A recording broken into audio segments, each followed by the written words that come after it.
guys, my name is Angelica and welcome to our first ever episode of Spill the Beans podcast.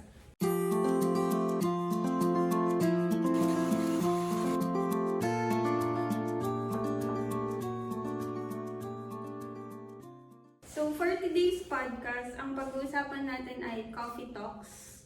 Mga barista lahat yung makikita nyo sa buong podcast na to. Introduce yourself. Hi, I'm Enrico, 22 years old, working for Loop Cafe as a manager and a barista. And I've been around maybe I think 5 years for the coffee industry. And I would like to share my knowledge to you guys that being a barista is really hard because you are getting to know the beans, you are experimenting on the beans, giving time to the coffee, giving presents to the farmers and to the roasters. Ako lang po pala si Inigo Alterado, head bar of Loop Cafe. I've been in the industry for 4 years now. And more on latte art and espresso machine and maintenance and more on coffee training sa ibang staff and sa ibang clients na gustong magpaturo how to be a barista. And what I like being a barista is sharing my knowledge and giving smiles to the people, to the customers na gugustuhan na ng coffee, having their first cup of joe in the morning. That's what I like the most of being a barista. Yeah. So, kayo, kailan yung first na nalaman na parang na-in-love talaga kayo sa coffee world? Kailan mo siya nalaman na ay gusto ko talagang maging barista, gusto ko talaga to, yung ginagawa ko, hindi lang siya yung parang nag-work ka for the money. Parang nag-work ka na kasi passion mo na siya, career mo na talaga siya. Siguro nung senior high, kasi pumunta ako sa isang coffee shop na nakita ko yung latte art. Gusto ko mag-latte art dati. But then, wala ko sa focus. After that, bumalik ulit yung passion ko sa coffee industry na pag-graduate na ako ng senior high kasi sabi ko, what if you try ko? After ko mag-senior high, try ko maging barista for the meantime. Tapos kung magustuhan ko siya, tuloy-tuloy ko siya. Yun. So doon talaga nag-stick yung passion ko. Kahit nagkaroon ako ng mga other previous job, BPO, something like that, nag-stick talaga yung heart ko sa passion ng coffee. Yeah. How about you? Actually, supposedly dapat criminology student ako. Yeah. Gustong-gusto ko maging detective. Okay. Yun talaga ang gusto passion mo ko. mang baril ng mga criminal, gano'n. Parang ganun na. Tapos, ayun, nag-take ako ng test for criminology and nag-fail ako dahil sa isang reason lang sa mata ko. Dahil sa You're blind? exophoria. What is exophoria? Exophoria, basically, yung isang nerve ng eye ko is damaged since birth. And ngayon lang siya naagapan. So, bali, I'm seeing two things. Dalawa na nakikita ko. I have double vision. And dahil sa double vision na yun, and then sa nerve ko, which connected to the brain, minsan na-outbalance ako. Hindi ko naman purposely ginagawin, pero na-outbalance talaga ako. And minsan yung paglakad ko hindi perfectly straight. And yun yung reason kung bakit hindi ako nakapasok sa... Parang parang lasing ka lagi. Parang ganun yung sila ko. Yes. Hindi umiinom pero lasing na ako. And so, medyo heartbroken ako nun. Tapos, etong coffee ang nagbigay sa akin ng coping mechanism na to keep on pushing forward and slowly ako na-fall in love in the coffee industry. And nakamit ko yung mentor ko na ngayon nasa Macau. Shout out to you, Sir Patrick. Yes. Cads Patrick, siya ang nagano sa akin. Nagtulong sa akin mag-develop ng Rosetta ko. Yeah. Siya din ang tumulong sa akin sa pag-calibration ng machine, pag-tumikim ng coffee and such and everything. And dun, patuloy-tuloy ko na yung passion ko dun. Yes. Sa akin nag-start siya nung first, actually second job ko na siya. Sa foam. Sa foam coffee ako unang nag-barista ng matino. Yung first barista job ko kasi M lang. M lang siya. Lang. Ngayon, parang nung napasok ko na yung coffee world, sobrang lawak niya pala talaga. Hindi lang siya yung magpupul ka lang ng shots, tapos gagawa ka lang ng kape ng ibang tao. Hindi lang siya ganun. Parang, yun. Tapos, ang dami kasing knowledge, parang coffee basics, yun na yung mga tinuturo sa akin na parang may ganito pala, hindi ka lang pala talaga taga-timpla, yung ganun. So, parang dun, na-inlove ako. May mga times din na parang nawawala yung passion ko. Pero inarte ko lang talaga siya. Parang inarte ko lang. Alayo ko na, isa din kasi yung environment sa workplace. Yeah, isa So, na din yan. parang, ewan ko, pag hindi ko gusto yung environment, wala na. I'm out. Pero, sa lahat ng barista journey ko, yung time ko sa phone, sa Cornelia, kami yung mga masasayang batch. Hindi ko naabutan yung mga batch na Toxic. parang lagi kaming masaya. Kung saan na yung workplace ko. Ganun. So, may prepare akong mga questions for you guys to answer. May 4 siyang categories. So, coffee basics, specialty coffee, sustainability and ethics, and mga experiences lang. Mga fun questions lang siya. Okay. So, first question Kanino? for Rico. Manager, go first. What's the difference between pour-over, espresso, and French press? Alright, so for pour over, you're giving time to extract a coffee, or you're brewing it manually, while in the espresso, you are brewing it instantly with the pressure of the machine. And for the French press, that is an instant brewing method where you can grind your beans, then pour hot water on it, then wait around 3 minutes and you're good to go. Okay. Sir, is there a right way to drink coffee, or is it all about personal preference? For me, it's all about preference because we all have different taste palettes. Not all have the same, as I said, taste palette. So for me, I love my coffee sweet, fruity, and floral. While he likes about more on the robust flavors, if I'm correct, right? Okay, so bakit gusto mo ng ganong flavor? Because you can appreciate the coffee more.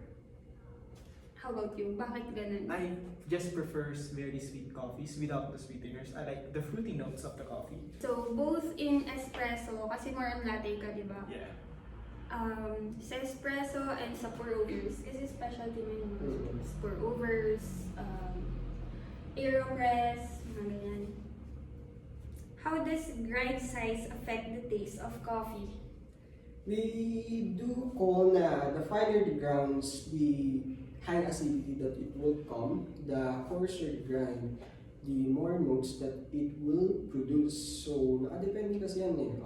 Kung gusto mo ng stronger, na mas body complex, acidity complex, you can do medium fine to finer. Or kung gusto mo na light body, na gusto mo na malasahan ibang notes, you can do coarse or medium coarse.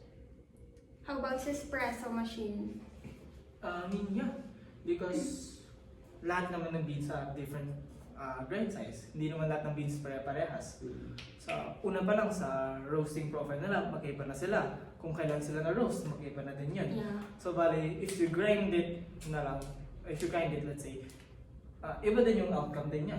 So Pero- mas, for espresso, naman nasa finer side siya, di naman yung Turkish pot fine. Kasi masyadong super fine na yun. Yung gusto lang natin na feel of the grind size is yung parang nasa sand. Table salt. You can do table salt. It depends din, man. Everything depends. So, more on tasting talaga. Because, yun nga, everything is perfected by tasting. So, hanapin mo yung the perfect calibration by tasting the coffee. Yes. Every extraction, taste it. Wag mo ano yun na, okay, maganda na to. Andun nakita mo yung 3 layers of espresso. Yung wag yung ganon. Tikman mo din. Kasi minsan, deceiving din yun eh. Okay. Pero may specific grind size ang bawat Yes. methods ng paggawa ng coffee, right? May specific, pero again, there's no standard when it comes to Yes. coffee. Yeah. You can play around in everything. Actually. And sometimes where you're surprised ka na you get very good results. Coffee is personal. Okay, for the both of you, what's one simple tip to instantly improve homemade coffee? Homemade na siya. Ay, yung Ano yung parang simple tip nyo na para ma-improve, kunyari home brewers. Ano yung mga tip nyo sa mga home brewers na yan, para mag-improve yung coffee nila sa bahay? For me, I would suggest na exploring other coffee shop, exploring other beans, exploring every methods na gusto nila to get or to improve their brews. Kasi kung nasa bahay lang sila, they have time to explore, examine kung ano yung gusto nilang gawin. Yun yung kagandahan dun. They have time to have an experimentation on the coffee. How about you? Actually, the same thing.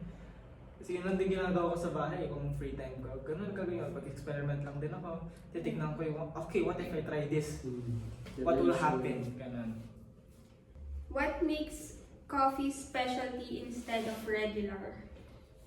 There's no such thing. Para sa akin, there's no such thing as specialty coffee. Kasi meron naman yung ibang farmers ngayon. Para sa akin, meaning ng specialty coffee is that it is not the coffee. It is about the relationship with your customer. You're building a relationship with them. That is making a specialty connection, which is you are giving the coffee to them also. Na habang binibigay mo yan, nagkoconnect kayo na kinakantan mo sila na ganito ganyan na, ma'am, yung beans natin, ma'am, ito yung ginawa nila dito. Sila yung nag-roast nito. That is the specialty coffee para sa akin. Yeah, that's nice. How about you? For me, what makes coffee specialty? Yes. For me, the journey, to be honest. From the bean to the cup, kasi of course, ang daming factors niya dumating bago dumating sa customers. Of course, there's the farmers. Yung nag-cultivate ng bean, yung nag-hand-pick every single bean na magpupunta sa coffee, sa mugs and cups ng customers. That's the best part. Yun yung, for me, the specialty ng ano. Pero it's so hard to pick cherry, yung coffee cherry. Kasi na-try ko siya, di ba, nung last lang, parang nag-coffee, ano kami. Tapos bumabagyo siya that time, unexpected. Tapos nagpipitas kami ng mga coffee cherries na bumabagyo, may hawak kayong payong, nagtatanim kami. Tapos naka-white shoes ako nun. Aray. Naka-white shoes pa ako nun, nagtatanim ako ng ano. Tapos hindi siya yung farm na parang farm, yung pag bumababa ka makakita ka ng mga farm, gano'n. More like forest, gano'n. So ang hirap, isipin mo bumabagyo, tapos pababa yung mga daan, mga ganun. So it's really hard na maging farmer. Okay, can you explain the concept of coffee cupping and why it matters? Coffee cupping, when it comes to coffee cupping kasi there is no bias kasi malalasahan mo yung profound notes ng beans.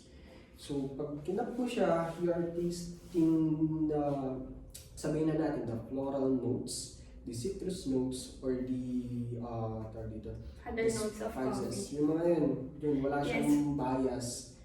And para sa akin yun lang. How about you? For me, is coffee cupping is more evaluating the coffee. Evaluate mo siya after ilang days of degassing na nasa peak na yung coffee. Like, yun nga, ina-evaluate natin, we're tasting its rawest form without any minerals, without anything. Like, titikman lang natin siya, knowing ano yung meron dun sa kanya. Yes. So speaking of farmers kanina, what are the challenges coffee farmers face today? The climate changes. That's the number one. So, nagkakaroon kasi tayo ng climate changes na kung saan magtatanim sila, dapat yung climate is sumasang-ayon for the 1 year or for the 10 months. Pero if there's a climate change, hindi sila basta-basta magkakatanim, especially when it comes to sea level. Yes. Kasi Importante yun. importante yun. Kung 800 below ka matatanim mo dun or kung magtatanim ka ng Arabica, hindi siya magbubunga, which is kailangan is 1,200 above sea level para bumunga yung coffee tree, especially then yung lupa na tataniman nila. I think they can naman. Pero hindi siya ganun ka-quality. Hindi. Kaya meron tayo dyan sa mga market natin na nagkakaroon ng non-quality coffee na most of the time binibili ng tao. Kasi mas affordable cheaper. naman siya.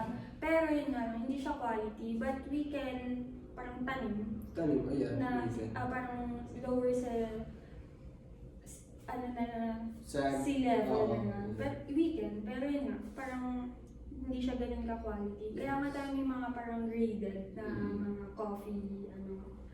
Yep. Okay, can coffee be both high quality and environmentally friendly? Can coffee be? Both high quality and environmentally friendly. For me, yes. How about you? Justify why. Why? Because when you are brewing a coffee, then you will be throwing the coffee pack or the coffee grounds. You will be fertilizing the soil. Okay, may question ako. What if, or paano natin mababalik sa Mother Earth yung mga nakukuha natin sa kanya when it comes sa coffee world? Enigo? So, paano natin babalik yung Yes, Mother Earth? or kunyari, may nakukuha tayo sa Mother Earth. Yeah, which is the coffee. Natin. Paano natin siya maibabalik sa kanya? Ganun. To be honest, is ano lang yan. Lessen natin yung pollution, to be honest. Yun na lang When yun. it comes to coffee, parang what if yung sa coffee grounds, italago natin siya ng maayos, ng Fertilization. Oh, for the more soil. on, kasi more on, Pwede ginagamit siyang- siyang fertilize. Tapos may nakikita ko in abroad na ginagamit nila yung coffee grounds to make glasses. Frame ng Ah, yeah. glasses. Nakita ko din Really? yun. Yeah, Which is nakita ko din good. yun na Biodegradable. isang din yun, innovation Mhm. na nakita ko na they take the coffee grounds, they compact it really hard, tapos parang may special glue sila na environmental friendly din to make the frames of glasses. Kung iba, possible pala yun. Yeah, it's possible. Okay, so do you remember your first cup of coffee? What was it like? First cup was terrible, to be honest. Bakit? Bakit mo siya nasabing terrible siya? Because back in, I think that was 2019 or 2020, I had a coffee along, I don't know, Bukawkan. Then nag-order ako ng brewed coffee. I thought na Kailangan bang mag-name drop? hindi naman sa, buti nga hindi ko sinabi yung coffee shop eh. Oo nga eh. Okay. Nag-order ako ng brewed coffee. Kasi na-amaze ako, may brewed coffee sila dito. Then yung pagkatingin ko, hindi lang, parang Nescafe original. So sobrang Okay. pait, kailangan mo na lang humingi ng creamer, then asukal. Yun yung worst. So 3-in-1 talaga siya. Oo, yun siya. Anong masasabi mo pag, or sinigo na lang, anong masasabi mo pag pumasok ka sa isang cafe, tapos narinig mo siyang mag-steam, tapos yung, Ay! Tama po! tapos yung steam niya yung sobrang, yung parang sumisigaw na, To be honest, before I enter a coffee shop, pinapakinggan ko muna yung barista mag-steam. Yeah, And bago para ka bumili mag-pour ng siya. coffee. Yes. Kasi doon papakita. Tapos titignan ko din yung area nila kung saan sila kumikilos. Kasi if I see na makalat yung area nila, like walang ka-organization, tapos yung steam niya palang how heat na, paano siya gumawa ng coffee, hindi na ako bibili sa kanya. Kasi number one, guaranteed hindi siya masarap. O di naman sa hindi masarap, naman pero sa, parang hindi proper. yeah, parang hindi naman lang judge. Actually, hindi naman talaga kami nang judge. Pero, Meron kasi May Parang- standard how we make things. yeah, tas yung Hygiene. quality lang din talaga. What if pumasok ka ng coffee shop, tapos makikita mo yung steaming one, ang daming Base, ako yun. gatas. Ay, Ayoko yun. Sobrang, Parang dati nung nag-work lang din ako sa kitchen, yung head chef namin gusto niya is palaging malinis yan. Palaging malinis. Yung Yeah, actually, knives parang namin feeling malinis, ko- matulis, lahat yan. So why not apply it and the same as a barista naman? yeah, Clean actually, after, linisan, punas agad ng bar, yeah, punas and kahit everything. gaano ka, Just- kahit gaano ka daming orders. Kahit gano'n ka busy, Sorry. always be To be honest, bago ko pakinggan, titignan ko muna kung ano yung machine. Ay, Hindi ko na sasabihin yung brand. yeah, pero, alam ko na yung brand eh, alam ko na yung brand eh. yeah, Kasi actually, meron yung... Hated brand namin yun eh. Basta meron yung coffee shop kasi dito sa may sa may...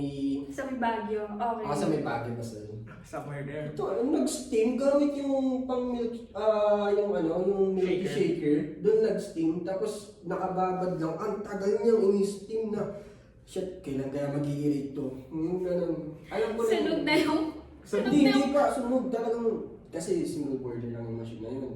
Alam mo yun. Alam ko na yung Pero, alam ko na yung machine alam men. mo, Don't worry. hindi, not all naman.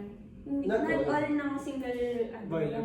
So, yun kasi, sa good grind, isa lang din yung ano namin. Oo. But, quality yung drinks Yun nga. namin. So, yun mga titignan ko. Machine, then how they steam. Kasi kung alam nila yung machine nila, they know how to operate. Yeah, Kung hindi actually, nila alam yung machine nila, they don't know how to operate. Doon Tsaka- nagkakaroon ng ano. hindi talaga nang judge. Parang ano lang talaga siya. Parang proper, alam niyo yun, gets niyo na yun. Yung proper way. Mm. Paano pag ano, wala lang, yun lang. Ayoko lang din talaga ng, yun talaga number one. Pag nakita ko na madumi, yung steaming one, oh my God. Parang ilang gatas na to, ilang panis na rin nandun. 3 days na lumot. Ay, yeah. Di ba? Tapos, ang hirap nun tanggalin. Ay, legit, sobra. kahit i-sanitize mo. Kahit ano pa yun ng kape sa... No, I can't. Okay. What's your go-to coffee order? Spanish latte. Ikaw? Cortado for me. Ako dati mahilig talaga ako sa mga sweet coffee. Ano kasi ako dati, mahilig ako sa matamis. Gusto ko lagi parang Spanish latte pero mas marami pa yung condensed kaysa sa shots. Tapos parang parang habang tumatagal, ang gusto ko na lang talaga latte. Ayoko na ng sobrang tamis. Minsan nga ayoko din ng masyado ng magatas. Yung mga ganun. Gusto ko, ewan ko, nag-aan talaga siya, nagbabago. Dati talaga ano lang ako, cloud chaser lang ako. Gusto ko ng kape, tapos mas matamis siya. Tapos parang, yun nga, habang tumatagal, gusto ko na lang ng totoong kape.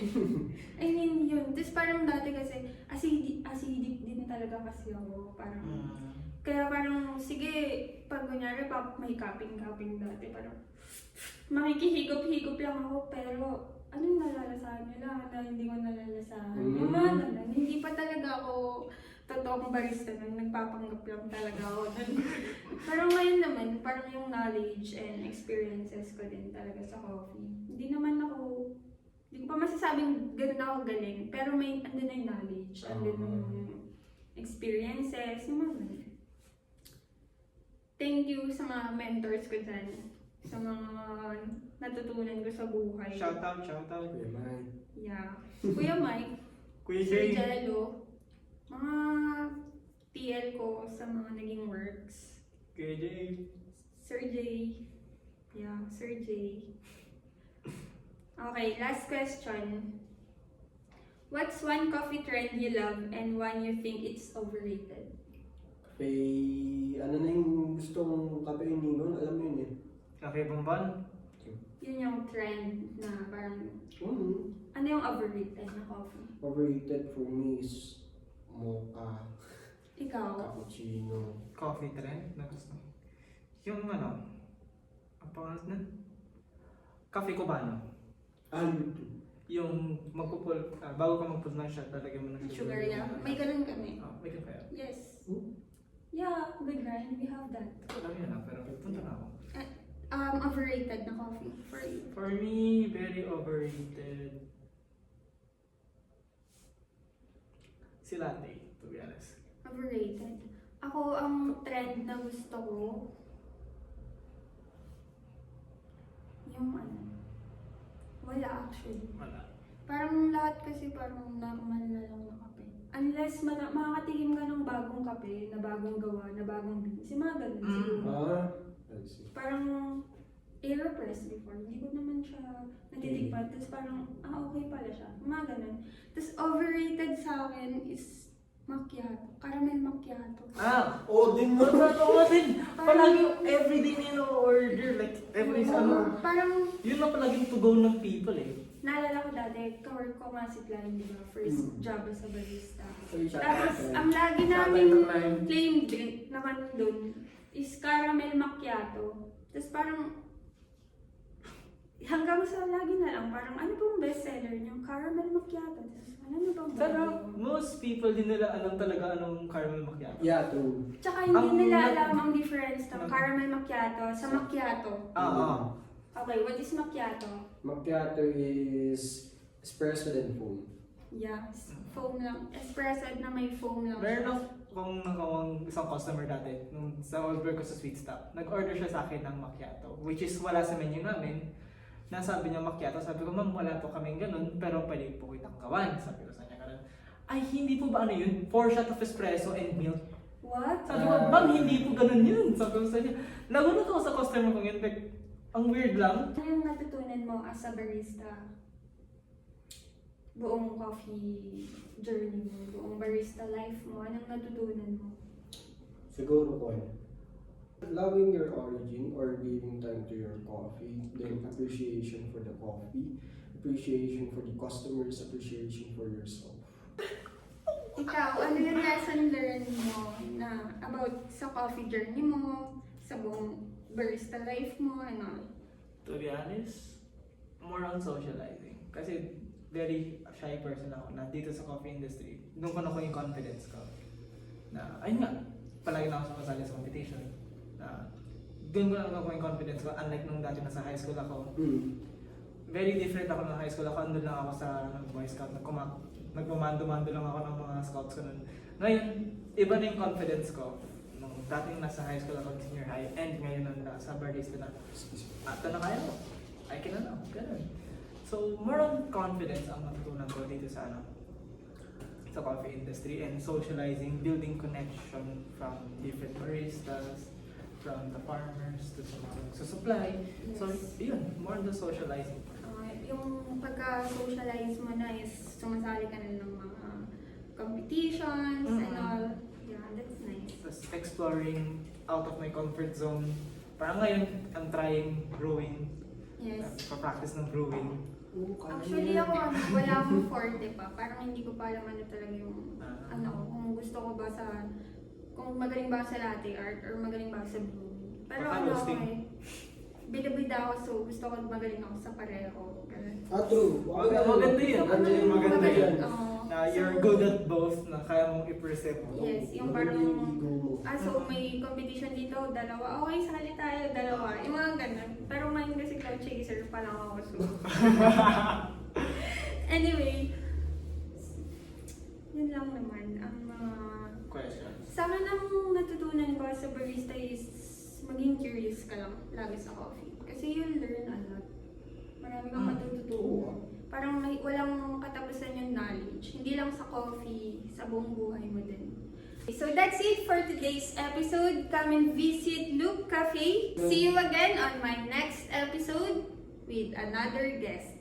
Yay! Bye! Yung pala yun.